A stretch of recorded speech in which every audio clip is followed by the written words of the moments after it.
کیا آپ جانتے ہیں کہ انسان کے ہاتھ سے بنی اس دنیا کی آج تک کی مہنگی ترین چیز کون سی ہے؟ ناظرین، وہ کچھ اور نہیں بلکہ انٹرنیشنل اسپیس اسٹیشن ہے، جو اس دنیا میں نہیں بلکہ اسپیس میں گھوم رہی ہے۔ ناظرین، مختصر اسے ISS بھی کہا جاتا ہے۔ اسے 20 نومبر 1998 کو لانچ کیا گیا تھا۔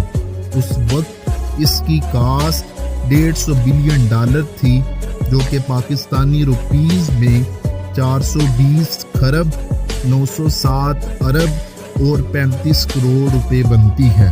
ناظرین، کسی بھی ایک ملک کے لیے اس کو بنانا ناممکن تھا، اس لیے امریکہ، رشیا، یورپ، جاپان اور کئی سارے ممالک کو مل کر اس کو